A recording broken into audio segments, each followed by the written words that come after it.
ఏమిస్తే నా దేవుడు సంతోషిస్తాడు. నిజంగా ఏమిస్తే సంతోషిస్తాడంటే దేవుడికి అదొకసారి ఆలోచిద్దాం. ఏమిస్తే సంతోషిస్తుండొచ్చండి?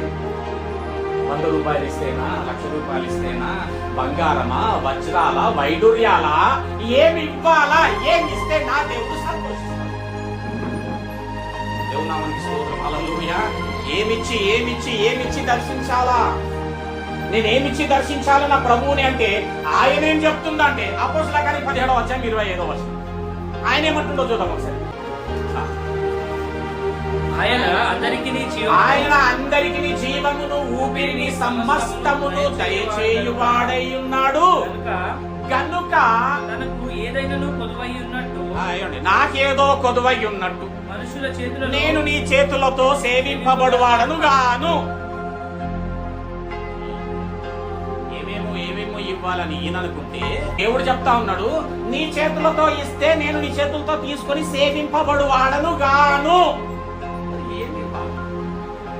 ఏమిస్తే దేవుడికి సంతోషం, ఏమి చేస్తే దేవుడికి సంతోషం. మరి దేవుడు చేసినటువంటి మేలులను బట్టి కుటుంబాలుగా ఉన్నటువంటి మనము ఏమి ఇవ్వగలము? హల్లెలూయా. చూడండి కీర్తన 50వ అధ్యాయం. కీర్తన 50వ అధ్యాయం. అంటే అండి ఇవన్నీ అవసరం లేదంటారా అండి? దేవుడికి అవసరం లేదండి. మరి ఏం అవసరం అండి? ఒక రెండు విషయాలు చూద్దాం. ఇక్కడ 50వ అధ్యాయం, కీర్తన 50వ అధ్యాయం 9వ వచనం. 9వ వచనం నుండి, నీ ఇంట నుండి కోడనైనను, నీ మందలో నుండి పొట్టేళ్లనైనను నేను తీసుకొన్నాను, నాకొద్దు. నీకు విషయం తెలియదేమో, అడవి మృగములన్నీ, 1000 కొండల మీద పశువులన్నీ నావే అంటే నీవేంటి నాకు ఇచ్చేది. హల్లెలూయా. ఇంకా ఆ పక్షులన్నిటినీ నేను ఎరుగుతును, ఆ పశువాదులన్నీ కూడా నా వశమై ఉన్నవి. నావేనండి లోకము, దాని పరిపూర్ణత కలగజేసిన వాడనే నేను, అవన్నీ నావే, నీవేంటి నాకు ఇచ్చేది. మరి ఏమి ఇవ్వాలా? దేవుడు చేసినటువంటి ఉపకారములకు, దేవుడు చేసినటువంటి మేళ్లకు ఏమి ఇవ్వాలా, ఏమి చెయ్యాలా చూద్దామండి. చూద్దాం. 119వ కీర్తన 57వ వచనం చూద్దాం. రైట్. ఫస్ట్ దేవుడు ఏం మాట్లాడుతా ఉన్నాడు?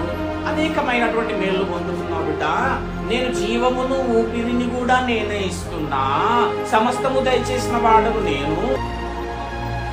చదవనమ్మా. 119వ కీర్తన 57వ వచనం. నీవే నా భాగము, నేనే నీ భాగము. హల్లెలూయా. ఏమి ఇవ్వాలో తెలుసా దేవుడికి? దేవుడి భాగమైన నిన్ను నీవు సజీవ యాగముగా దేవునికి సమర్పించుకొనవలసినదై ఉన్నది. ఇవ్వవలసిన దేవుడి భాగమైన నిన్ను నీవు అప్పగించుకొనవు గాని, ఆ హృదయము దేవుడికి ఇవ్వవు గాని, నువ్వు వేలాది నదులతో తైలం ఇస్తే ఏంది, 1000 కొలది పొట్టేళ్ళని ఇస్తే ఏంది, ఏడాది దూడలని ఇస్తే ఏది, ఎంత ఇస్తే ఏంది, మీరు అవ్విచ్చి స్తోత్రం స్తోత్రం ప్రభు ప్రభు ప్రభు అంటే మీ పెదవులతో నన్ను కనపరుచుచున్నారు గాని మీ హృదయం మాత్రము నాకు కావాల్సిందే కలిగి. నీ హృదయం నాకు కావాలా, నా భాగము నాకు కావాలా? టిఫిన్ తెలుసుకుంటాడు, ఏదైనా మంచి ఇష్టమైన ఐటమ్ డబల్ మీట్ అని అనుకోవాలి.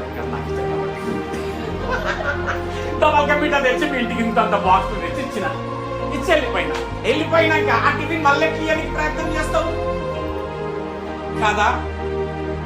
మళ్ళా ఏదైనా తినుబండారము పెట్టి మళ్ళా ఇవ్వడానికి చూస్తాము. ఊరికి ఇవ్వాలంటే మనసంతా ఎట్లా ఉండదు, ఒప్పుకోరు.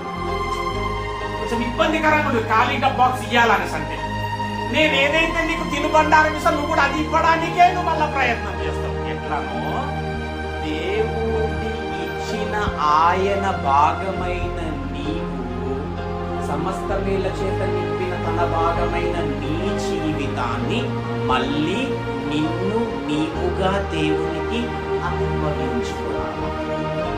ప్రాసెస్. హల్లెలూయా. నేను నీకొకటి ఇస్తే నువ్వు మళ్ళా ఏదో ఒకటి ఇవ్వడం కాదు. దేవుడి భాగమైన నీ జీవితాన్ని ఈ భూమి పైన నిలబెట్టి ఆయుర ఆరోగ్యముల చేత, కుటుంబముల చేత ఆశీర్వదింపజేస్తూ, వర్ధిల్లింపజేస్తూ, నీకు సమస్తమును కలగజేసి నిన్ను ఆశీర్వదించి ఉన్నప్పుడు నీవు కూడా తన భాగమైన నిన్ను నీవు దేవుడికి సజీవ యాగంగా అప్పగించుకున్న భక్తులమైన. అందుకే లూకా సువార్తలో యేసు ప్రభువు ఏం అప్పగించుకో తెలుసా? తండ్రి నీ చేతికి ఏందా ఆత్మ? దేవుని భాగము. ఏగాలి దేవుడికి? దేవుని భాగమైన నిన్ను నీవు అప్పగించుకున్నావు. స్టీఫెన్ కూడా చనిపోయే ముందు ఏమన్నాడంట? పెద్దగా కేక వేసి తండ్రి నీ చేతికి అప్పగించు. ప్రతి క్రైస్తవుడు, ప్రతి మనుష్యుడు దేవునికి ఇవ్వవలసినది తన భాగమైన తను తాను అప్పగించుకుంటాడు.